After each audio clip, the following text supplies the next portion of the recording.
आइए भक्तों, आज सुनते हैं भादो मास शुक्ल पक्ष के दिन सोमवार व्रत की कथा एवं आरती। तो एक बार बोलिए प्रेम से शिव जी की जय, माता पार्वती की जय, गौरी पुत्र गणेश भगवान की जय। नमः शिवाय ओम नमः शिवाय, हरि हरि भोले नमः शिवाय, नमः शिवाय ओम नमः शिवाय, हरि हरि भोले नमः शिवाय। शिव जी की जय, माता पार्वती की जय।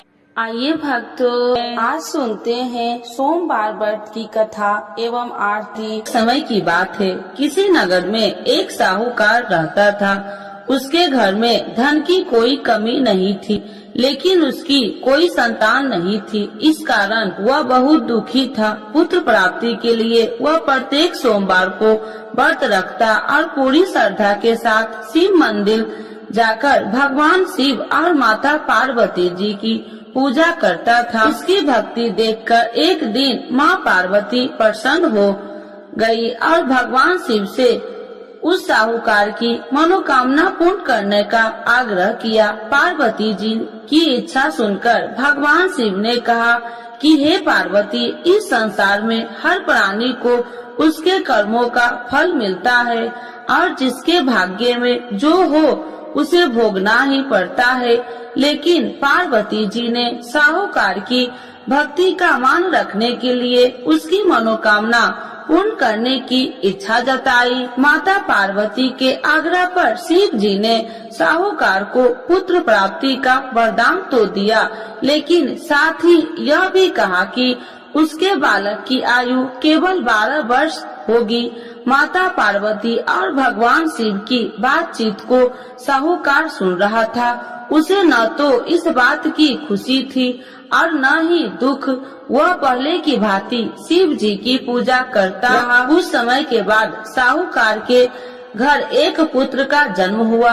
वह बालक 11 वर्ष का हुआ तो उसे पढ़ने के लिए काशी भेज दिया गया। साहूकार ने पुत्र के मामा को बुलाकर उसे बहुत सारा धन दिया और कहा कि तुम इस बालक को काशी विद्या प्राप्ति के लिए ले जाओ और मार्ग में यज्ञ कराना। जहाँ भी यज्ञ कराओ वहाँ ब्राह्मणों को भोजन कराते और दक्षिणा देते हुए जाना। दोनों मामा भतीजा इसी तरह यज्ञ कराते और ब्राह्मणों को दान दक्षिणा देते काशी की ओर चल पड़े।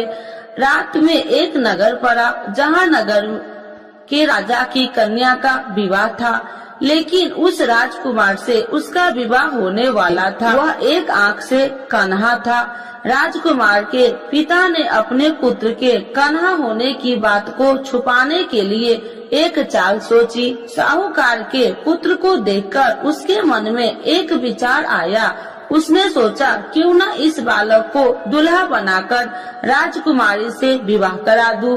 विवाह के बाद इसको धन देकर विदा कर दूंगा और राजकुमारी को अपने घर जाऊंगा। लड़के को दूल्हे के वस्त्र पहनाकर राजकुमारी से विवाह कर दिया। लेकिन साहूकार का पुत्र ईमानदार था। उसे यह बात अन्याय संगत नहीं लगी। उसने अवसर पाकर राजकुमारी की चुनरी के पल्ले पर लिखा कि तुम्हारा विवाह तो मेरे साथ हुआ है, लेकिन जिस राजकुमार के संग तुम्हें भेजा जाएगा वह एक आंख से कन्हा है। मैं तो काशी पढ़ने जा रहा हूँ। जब राजकुमारी ने चुनरी पर लिखी बातें पढ़ी तो उसने अपने माता पिता को यह बात बताई। राजा ने अपनी पुत्री को विदा नहीं किया, जिससे बारात वापस चली गई। दूसरी ओर साहूकार का लड़का और उसका मामा काशी पहुँचे और वहाँ जाकर उन्होंने यज्ञ किया। जिस दिन लड़के की आयु 12 साल की हुई उसी दिन यज्ञ रखा गया। लड़के ने अपने मामा से कहा कि मेरी तबीयत कुछ ठीक नहीं है। मामा ने कहा तू अंदर जाकर सो जाओ। शिव जी के वरदान अनुसार कुछ ही देर में उस लड़के के प्राण निकल गए। मृत भांजे को देख उसके मामा ने विलाप शुरू किया। संयोगवश उसी समय शिव जी और माता पार्वती उधर से जा रहे थे। पार्वती भगवान से कहा, स्वामी मुझे इसके रोने के स्वर सहन नहीं हो रहा, आप इस व्यक्ति के कष्ट को अवश्य दूर करें। जब शिव जी मृत बालक के समीप गए तो वह बोले कि यह उसी साहूकार का पुत्र है जिसे मैंने 12 वर्ष की आयु का वरदान दिया था। अब इसकी आयु पूरी हो चुकी है। लेकिन मातृ भाव से विभोर माता पार्वती ने कहा कि हे महादेव, आप इस बालक को और आयु देने की कृपा करें, अन्यथा इसके वियोग से इसके माता पिता भी तड़प तड़प कर मर जाएंगे। माता पार्वती के आग्रह पर भगवान शिव ने उस लड़के को जीवित होने का वरदान दिया। शिव जी की कृपा से वह लड़का जीवित हो गया। शिक्षा समाप्त करके लड़का मामा के साथ अपने नगर की ओर चल दिया। दोनों चलते हुए उसी नगर में पहुंचा जहां उसका विवाह हुआ था। उस नगर में भी उन्होंने यज्ञ का आयोजन किया। उस लड़के के ससुर ने उसे पहचान लिया और महल में ले जाकर उसकी खातिरदारी की और अपनी पुत्री को विदा किया। इधर साहूकार और उसकी पत्नी भूखे प्यासे रहकर बेटे की प्रतीक्षा कर रहे थे। उन्होंने प्रण कर रखा था कि यदि उन्हें अपने बेटे की मृत्यु का समाचार मिला तो वह भी प्राण त्याग देंगे, परंतु अपने बेटे की जीवित होने का समाचार पाकर वह बेहद प्रसन्न हुई। उसी रात भगवान शिव ने व्यापारी के स्वप्न में आकर कहा, हे श्रेष्ठ, मैंने तेरे सोमवार के व्रत करने और व्रत कथा सुनने से प्रसन्न होकर तेरे पुत्र की लंबी आयु प्रदान की है। इसी प्रकार जो कोई सोमवार व्रत करता है या कथा सुनता है और पढ़ता है, उसके सभी दुख दूर होते हैं और समस्त मनोकामनाएं पूर्ण होते हैं। तो एक बार बोलिए प्रेम से शिव जी की जय, माता पार्वती की जय। आरती शिव जी की। ओम जय शिव ओमकारा, स्वामी जय शिव ओमकारा, ब्रह्मा विष्णु सदा शिव अर्धांगी धारा। ओम जय शिव ओमकारा, एकानन चतुरानन पंचानन राजे, स्वामी पंचानन राजे, हंसासन गरुड़ासन विश्वाहन साजे। ओम जय शिव ओमकारा, दो भुज चार चतुर भुज, 10 भुज अति सोहे, स्वामी 10 भुज अति सोहे, त्रिगुणी रूपिणी रखिते, तिरुबनि जन मोहे। ओम जय शिव ओमकारा, अच्छी माला बनि माला, मुंडी माला धारी, स्वामी मुंडी माला धारी, त्रिपुरारी कंसारी, करी माला धारी। ओम जय शिव ओमकारा, श्वेतांबर पीतांबर बाघांबर अंगे, स्वामी बाघांबर अंगे, सनिकादिक गरुणादिक भूतादिक संगे।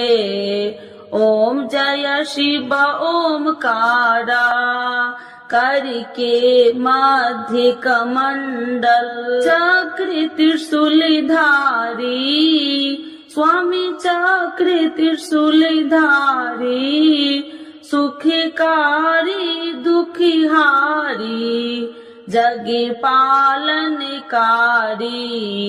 ओम जय शिव ओमकारा, ब्रह्मा विष्णु सदा शिव जानति अविवेका, स्वामी जानती अविवेका मधु कैटभ दो मारे सुर भयहीन करे ओम जय शिव ओमकारा लक्ष्मी व सावित्री पार्वती संगा स्वामी पार्वती संगा पार्वती अर्धंगी शिव लहरी गंगा ओम जय शिव ओमकारा पार्वती सोहे